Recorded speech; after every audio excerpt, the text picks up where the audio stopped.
Hello.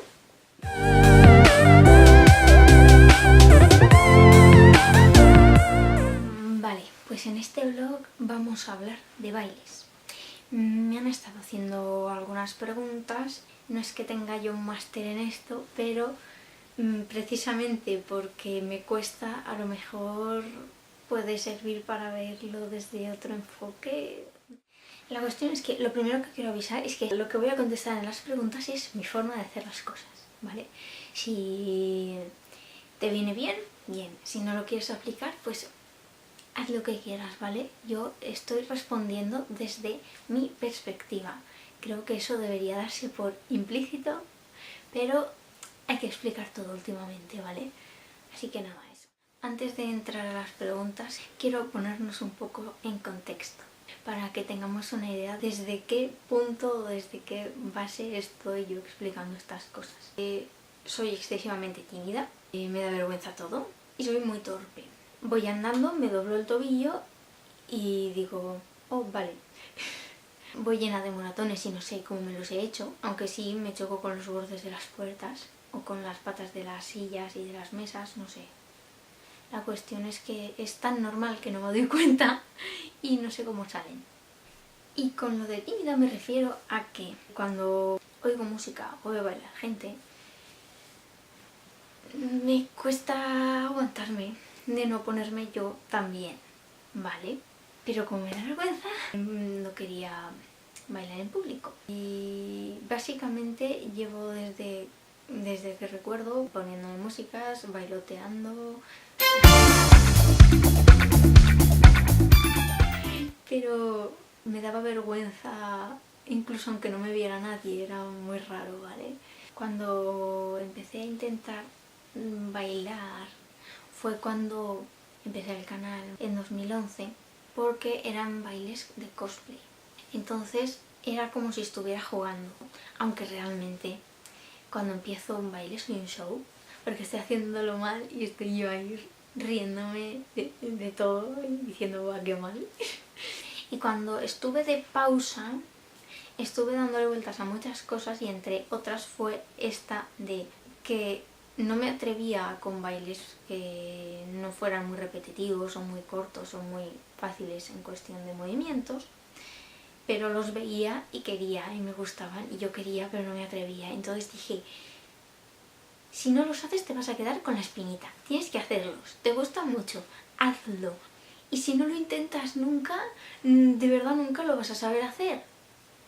Entonces dije, va, aunque no esté perfecto, y te quedarás tranquila y no será algo que te arrepientas por no haber hecho. Y entonces por eso digo que de verdad que si os gustaría bailar o hacer cosplay o cualquier cosa, pero os da vergüenza o pensáis que no va a estar perfecto, ¿qué más da? Si es precisamente haciendo eso como vas a mejorar. Es imposible que empieces a hacer algo y sea perfecto. O sea, la pretensión de empezar a hacer una cosa y que sea perfecta es no es realista. Se te puede dar mejor o peor, pero recién empiezas nunca va a ser lo mejor que puedes hacer. Creo que esto es demasiado largo como intro, pega más como conclusión, pero es que había que ponernos en situación. No vamos a enredarnos más, vamos directo a las preguntas porque estoy desvariando ya.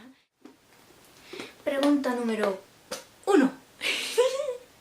¿Qué tutorial o vídeo sigues para aprenderte los bailes? Pues realmente cada vez uso una cosa diferente. Al principio tendía a utilizar casi el primer vídeo que me encontraba, realmente.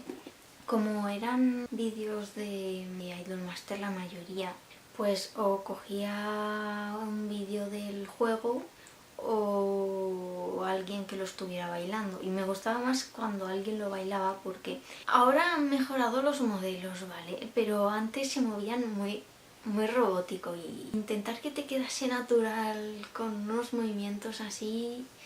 Y también está a veces complicado encontrarlo de lejos. En esos casos utilizo algunos que sean grupales y que en la esquina se vea a otro personaje de cuerpo entero y le puedas ver lo que está haciendo con los pies o qué está haciendo exactamente con el cuerpo. Porque si te enfocan en la cara y está haciendo así y no le ves ni las manos lo que está haciendo, dices, pues muy bien, muy bonito el brillo de los ojos.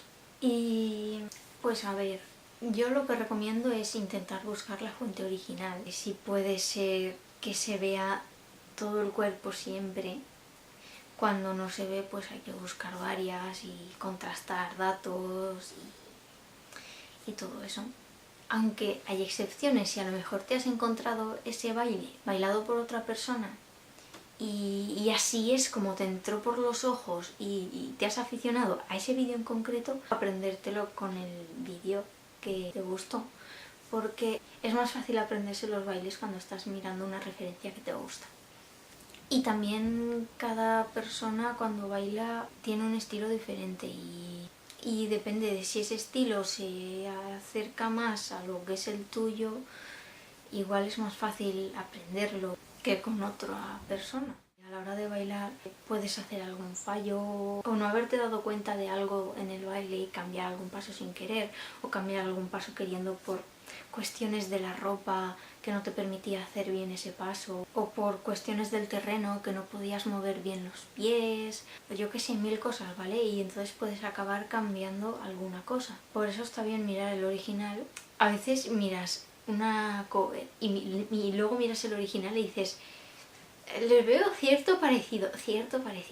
Pero vamos, que eso va por gustos. Yo prefiero mirar el original o contrastarlo, pero eso cada uno a la suya. Y bueno, los vídeos en espejo, en mirror. Porque si no, yo me hago un lío con la derecha, con la izquierda, sobre todo cuando giran y giran mucho. Imposible. A veces busco versiones que tienen la velocidad bajada para bailes que hacen los pasos muy rápidos y que directamente es que no me da tiempo. Luego te toca acostumbrarte a subir la velocidad de los pasos, pero bueno, una vez ya consigues hacerlos ya es cuestión de práctica, pero primero tienes que conseguir hacerlos.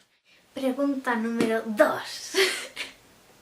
¿Aprendes del tirón o a pedazos? Esto también depende del baile. Si es muy repetitivo o muy fácil, simplemente lo hago del tirón. Aunque haya zonas que no me salgan. Como se repite dentro del mismo baile, acabo practicando más veces unos pasos y cuando ya he pillado todo en general, me centro en mejorar esas partes que no me salen tan bien.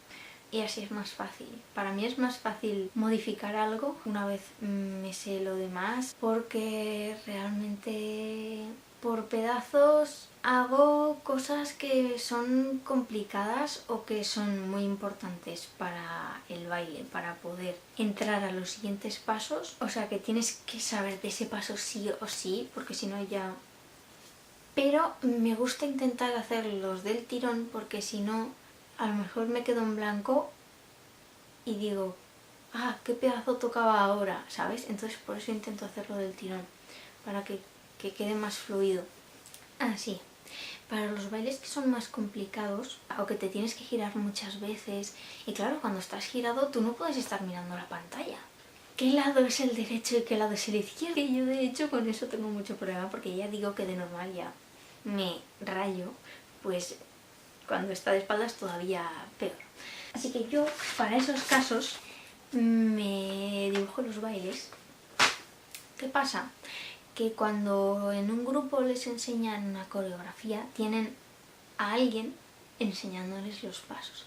Les dicen chas, chas, chas, chas, chas y les enseñan las cosas a un ritmo normal. Les van enseñando los pasos poco a poco, pero yo tengo ese vídeo. Yo no tengo a alguien que me esté enseñando los pasos. Entonces yo me lo dibujo. Luego cojo el papel y digo, vale, hay que hacer así.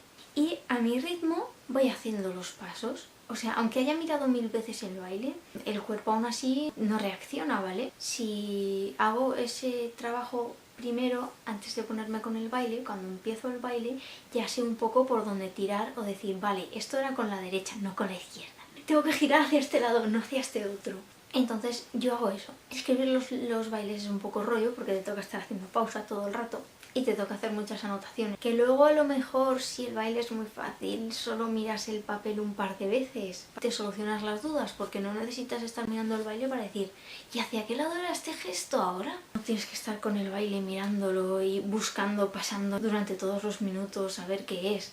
Lo tienes aquí. A mí me parece más fácil así. Yo he notado mucho la diferencia desde que me los empecé a escribir porque me hace tener menos dudas, que hace que me acuerde mejor de los pasos. Realmente no recomiendo solo practicar con la música, uno mismo a su ritmo ir haciéndolos. Si siempre tienes que estar mirando el vídeo a la hora de aprendértelo, te haces dependiente de estar mirando el vídeo. Necesitas tener confianza en lo que tú mismo estás haciendo. Entonces yo, en cuanto siento que ya medio me lo sé, me quito el vídeo de delante. Aunque haya cosas que me queden en blanco, da igual, sirve para... Eso que decía yo de los bailes en velocidad más lenta, pues esto directamente te impones tú la velocidad que necesitas. Me gusta usar un espejo para mirar los pasos, pero aparte del espejo recomiendo grabarse y mirarse. Porque cuando estás bailando, aunque sea delante del espejo, yo por ejemplo estoy concentrada bailando, entonces no me fijo tanto realmente. Y es realmente cuando miras el vídeo, después cuando te das cuenta que estoy exagerando estos movimientos o estos movimientos me están saliendo con muy poca energía, ¿vale? Y entonces es cuando lo cambias. Pregunta número 3. ¿Sigues el ritmo de la música o solo aprendes de memoria? Pues así. Obviamente aprendo los pasos de memoria. Si me dejo simplemente llevar por la música me quedo en blanco. Pero obviamente no puedes ir solo de memoria. Y de todas maneras, al ir al ritmo, si de repente en un punto algo queda raro, en plan de aquí me sobra mucho tiempo, es que te estás saltando algún paso. Realmente lo notas si vas al ritmo. Pregunta número 4. ¿Tienes algún truco para recordar cómo poner las manos? Pues no. El único truco que tengo es que me lo escribo, pues a veces tiene sentido con el resto de los movimientos, o sea, es lógico, o con la letra de la canción, o directamente pues acordarte de memoria. Mirándote cuando te grabas o en el espejo, entonces te das cuenta de que hay algo que no encaja. Y pues eso. Pregunta número 5. ¿Cómo controlas la estabilidad o el centro de equilibrio? Yo ahí tengo un problema. Y es que me puedo saber el baile muy bien, pero cagar la toma, porque de repente hago... haber intentado bailar con tacones me ha hecho mejorar muchísimo el equilibrio. Hay que saber muy bien dónde poner los pies para no doblártelos y tener mucho cuidado. Pero realmente es una pregunta interesante porque fijarse dónde pones los pies e intentar tener estabilidad y el punto de equilibrio bien hace que mejore muchísimo el baile. La seguridad con la que pisas hace que el baile parezca una cosa totalmente diferente. Pregunta número 6. ¿Cómo combatir que se te derrita el maquillaje cuando bailas en verano? Yo, por ejemplo, utilizo menos cantidad, intento lo mínimo. Taparme alguna imperfección que me haya podido salir, un poco de gloss o algo para no tener los labios secos y para adelante, porque ya bastante calor hace como para encima ponerte algo que no te deje transpirar la piel. Aparte, lo ideal es saberse muy bien el baile, tener confianza en ello para que con hacer 1, 2, 3 tomas tengas ya suficiente. Y también si puedes buscar un sitio donde haya sombra o corra el airecillo, o se esté fresco, o a horas en las que no haga tanto calor y llevar una ropa fresca y estar hidratado y todo eso, mucho mejor. Pregunta número 7. ¿El maquillaje cambia de alguna forma si está enfocado para baile? Pues diría que sí, porque para fotos sí que hace falta que esté un poco más completo, porque si no enseguida se nota cambios de tonalidades en la piel y sinceramente luego retocar las fotos es un asco, ¿vale? Pero para los bailes no se nota tanto y es mejor que te transpire la piel. Lo que he nombrado en la pregunta antes se sigue aplicando a esta. Es mejor si necesitas repetir menos veces el baile. Si tienes que hacer algún close-up, hacerlo lo primero de todo. También hay maquillaje que es waterproof, pero a mí no me gusta usarlo porque luego a la hora de quitártelo cuesta más. Yo tengo la piel delicada, entonces se me irrita si tengo que rascar mucho para quitármelo. Y aparte las cosas para mayor duración suelen llevar productos que no son muy buenos, suelen ser metales. Pregunta número 8. ¿Qué peinados evitar? Peinados a evitar puedes evitar el que quieras. Porque, a ver, yo cuando estoy pensando ¿qué me voy a poner? Decido el conjunto y a veces me empeño en ponerme cierto tipo de peinado porque queda bien con el conjunto, pero cuando estoy bailando se me enredan todos los brazos y es muy incómodo y es muy molesto, pero es que se me ha metido en la cabeza. La solución es que se me meta en la cabeza directamente un tipo de peinado que no me vaya a molestar a la hora de bailar. Porque, aparte de tener el pelo largo, lo tengo bastante fino, se me carga de electricidad estática enseguida. Así que se me pega por los brazos y se pega por todos los lados y voy dando descargas. Pero realmente si tienes el pelo de otra forma o más corto, realmente puedes hacer lo que quieras. Incluso si se te va a poner el pelo por la cara. A mí no me gusta tener el pelo demasiado metido por la cara. Cuando tengo el pelo metido por la cara es como que me molesta, no puedo, me molesta, me lo tengo que apartar. Y la sensación de que se te pega el pelo al gloss es un asco. Pero a lo mejor hay bailes que queda como muy súper dramático hacer cosas con el pelo y agitarlo, ¿no? Y puede quedar bien. Entonces ahí yo creo que ya es a gusto de cada uno. Yo intento evitar peinados que se me pueda enredar el pelo por la ropa o por los brazos o lo que sea, pero porque he visto bailar gente con el pelo suelto, teniendo el pelo muy largo y que no se les enrede por ningún lado y yo decía, ¿cómo? No lo entiendo. Y bueno, de momento estas son todas las preguntas, que ya se ha hecho bastante largo el vídeo. Si tenéis alguna duda más, no dudéis en preguntar. Si puedo contestarla, la contestaré en comentarios y si no me plantearía hacer una segunda parte o lo que sea. Y es que estoy segura de que se han quedado muchas cosas en el tintero, pero que gracias a todas las personas que habéis hecho preguntas, espero que esto haya podido responder. Si no, pues comentáis y me preguntáis otra vez o lo que sea y ya está. Y bueno, que espero que os haya gustado, que pueda serviros de algo y bueno, eso. ¡Hasta luego!